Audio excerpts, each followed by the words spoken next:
Debussy completed his piano prelude Brouillards in December of 1911. The title, translated roughly as Mists, likely refers to the lack of tonal focus resulting from the competing and concurrent tonalities that are present throughout.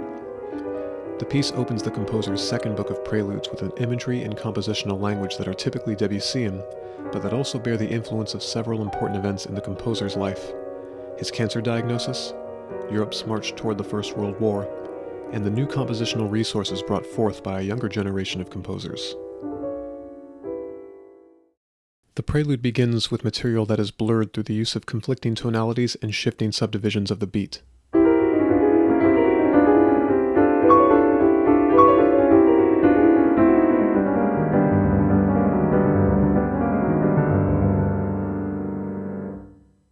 The left-hand material of the opening measures is clearly in C major, continuing Bach and Chopin's tradition of starting the first of a set of preludes in this key.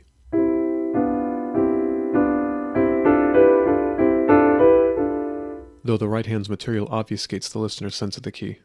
The relationship between the two hands can be heard in a variety of ways, with each interpretation serving an important connective function to later sections. The first reading is of two competing keys, C major in the left hand versus B major in the right hand.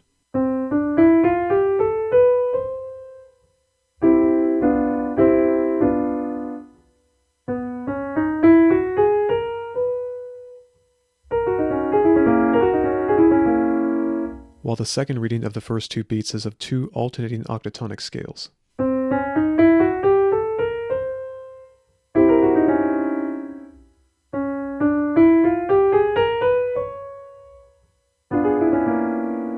A third possible reading is to hear the first beat as pitting black keys versus white keys, an approach that would be further developed by composers such as Bartók, Messiaen, and Ligeti, to name only a few. Yet another reading of the first beat would be as an F-sharp major chord with a passing sixth over a C major chord. The likely inspiration for superimposing two major triads a tritone apart may have come from a recent ballet by a young Russian composer whose star was quickly rising in Paris. Stravinsky's Petrushka received its first performances in Paris during the summer of 1911. Debussy had attended a performance and was complimentary regarding what he had heard. He likely took notice of the C over F-sharp major polychord that happened in the second tableau. Debussy's borrowing is far more apparent in the 29th bar of Brouillards, where a rising figure culminates in a rapid alternation between a C major and G-flat major triad.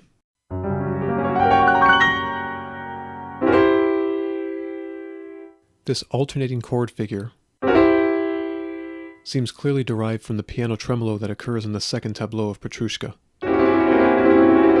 Here with the C major chord heard over an inverted F-sharp major.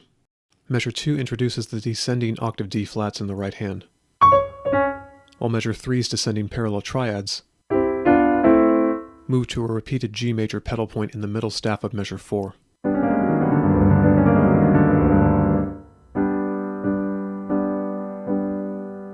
Here, the white key versus black key relationship returns, with the right hand presenting a complete G-flat pentatonic scale, a set that contains all 5 black keys. This is alternated by a G5 arpeggio that derives from the descending octave figure of measure 2. The G harmony is heard in second inversion due to the low D bass, which, along with the polytonality, serves to weaken the otherwise clear sense of a half cadence in the key of C. Measures 5 through 9 redeploy the opening material and transition to the first clear melodic statement of the piece in measure 10.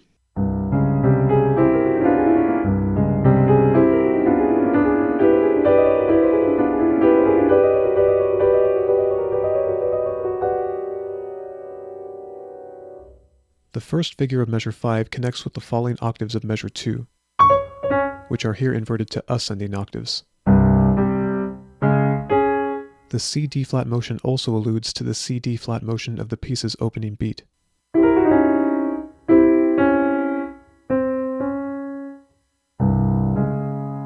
The left hand's material from measure 7 augments the rhythms and pitch distances between the successive parallel chords of measure 2. The high notes of these chords form a B diminished triad, which composes out the first triad of this measure and relates this material to the other B diminished triads that occur throughout the piece. At the third beat of the eighth measure, Debussy redeploys the G pedal point in the left hand, which, along with the white versus black key separation of the hands, relates this phrase ending with that of measure 4.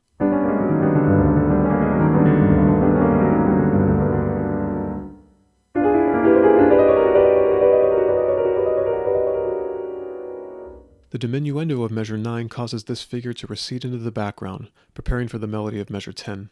Measures 10 through the downbeat of 14 present the prelude's first clear melodic statement, and are followed in measures 14 through 17 by material that transitions to the next significant section.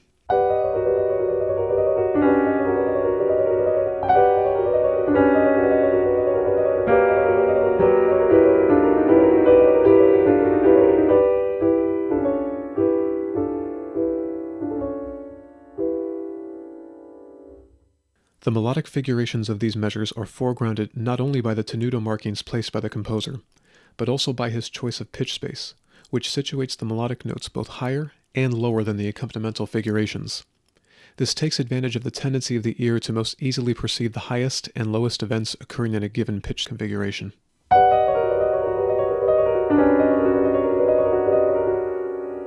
The descending grace note figurations draw attention to the notes that follow them, and derive from the descending octave figurations of measure 2.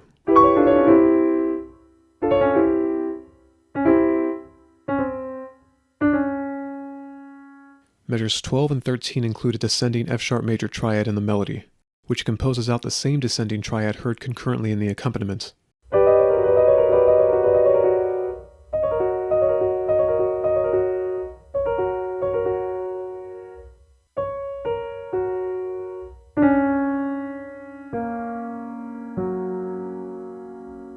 This also connects with the descending triad heard in the opening figuration.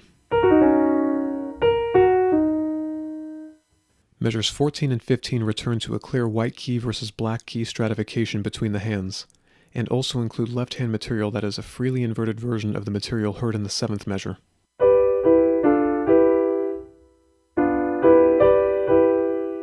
In measures 16 and 17, Debussy, for the first time in the piece, slows the rhythmic activity to the level of the 8th note, thereby creating the strongest cadence thus far.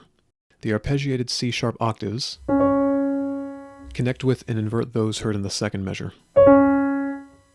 In measures 18 through 24, the key of C major gives way to that of C-sharp minor in the ongoing competition for tonical authority.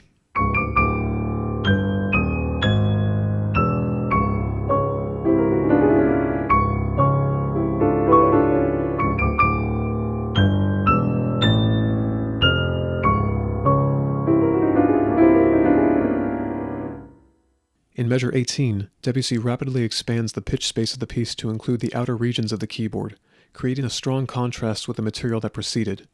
He also sets forth a short melodic statement that clearly projects C-sharp minor as a momentary tonic, with the falling C-sharp minor triad that ends the figure clearly linking with the descending F-sharp major triad of measures 12 through 14.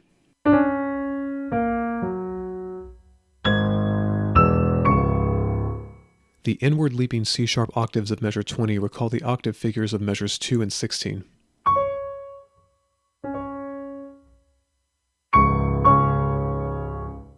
In measure 21, Debussy gives a hint as to how he hears this passage. The descending octaves are here spelled as C sharps, whereas their original spelling was as D flats in measure 2. At the opening measure, Debussy informs us that the left hand is to be emphasized slightly more than the right hand, which helps to create a more blurred sound, but also gives slightly more emphasis to the material in C major. Thus, the D flats are spelled as they are heard, as ornaments to the chords in the key of C major. In measures 20 and 21, the preceding melodic statement establishes C sharp as the tonic, encouraging the ear to hear the chords in the key of C major as ornamental to the C sharp octaves.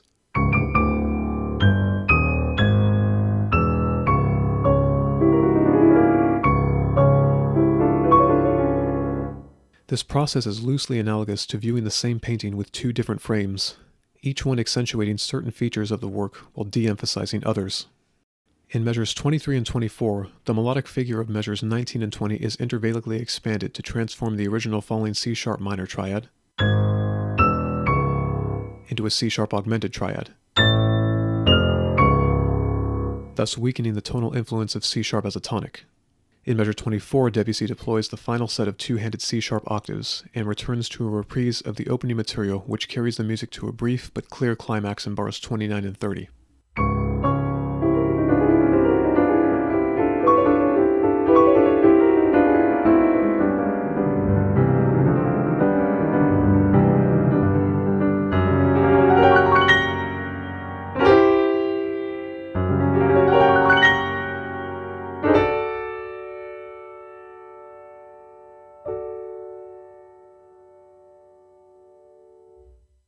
In the absence of the widely spaced C-sharp octaves, the key of C major slowly regains its former precedence over the material, as evidenced by Debussy's return to the use of the D-flat spelling for the octave figures of measure 25. Measure 27 reprises measure 4, but does not maintain the G major pedal point, instead moving to a C major triad both here and in the following measure.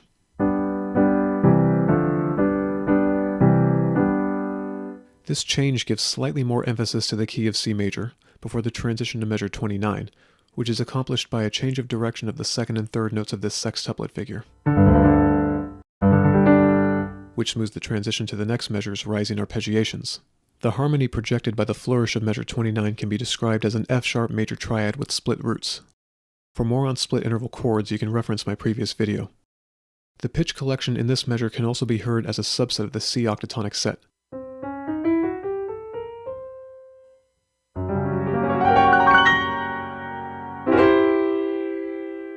Referencing the pitch material of the Prelude's opening beat. When this figure repeats in measure 30, the alternating triads that punctuate the rising figures are transposed a whole step higher than the previous version. Referencing the C to D minor figure of measure 27, and moving the harmony into the region of the secondary dominant of the dominant. After a brief repose in measure 31, a flurry of black keys in the right hand provides accompaniment to the left hand's extended melodic statement.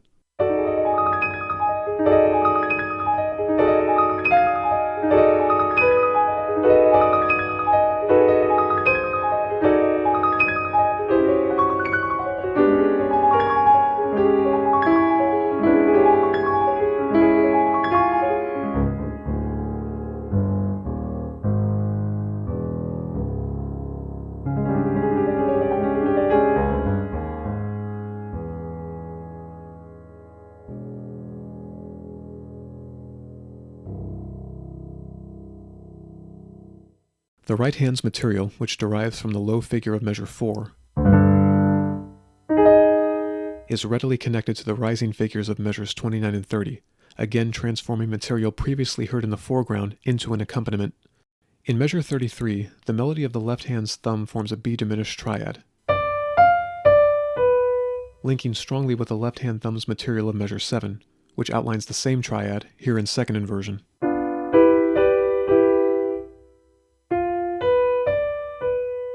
And also connects with the myriad B diminished triads heard throughout the prelude and that point toward a key center of C. The D to C triads in the left hand of measure 35 retrograde the punctuating triads of measures 29 and 30.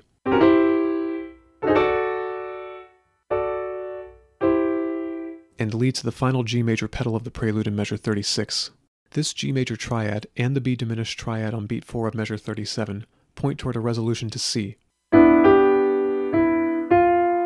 The right hand's material points toward a key center of C sharp, spelled here enharmonically as D flat. Debussy highlights the climax of this polytonal conflict by spelling each pitch of measure 38's C sharp 5 chord in duplicate, one spelling suggesting an eventual resolution to C, the other indicating the tonal center of C sharp.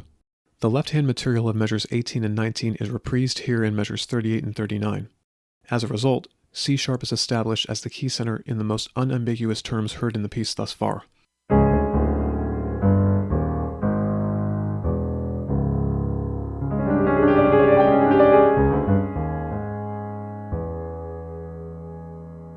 The left-hand material from measures 38 and 39 returns in free rhythmic diminution at measure 41.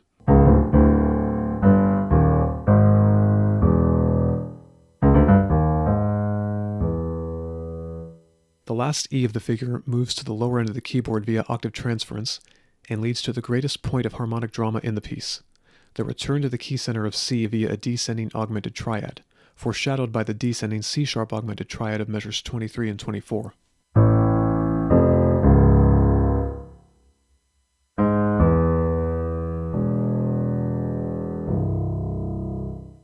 The re-establishment of C brings the piece to its concluding section, an evanescent reprise of the materials heard throughout.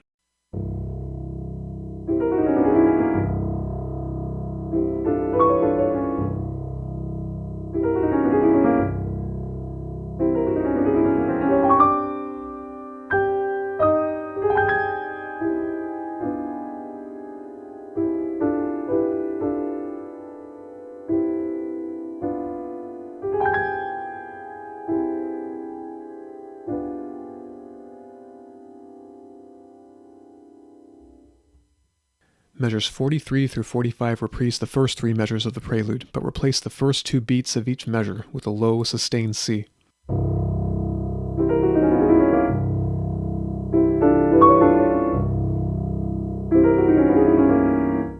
These low, tolling bass notes establish C as the key center even more emphatically than the establishment of C sharp in the preceding measures. This tonal clarity, combined with the composer's character description of holding back and fading away, clearly telegraph that the piece is coming to a close. Measures 47 and 48 relate closely to the melodic figure heard in measures 18 and 19.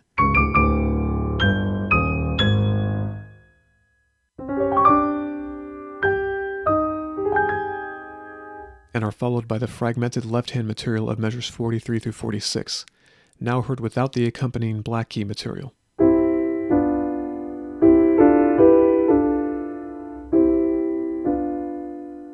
Suggesting C major's triumph over C sharp. After a brief flicker of tonal conflict in measure 50, what seems like the cadential C major chord arrives at the end of measure 51, only to be called into question by the succeeding B diminished triad, which forms a fully diminished seventh with the residual A flats of the previous measure.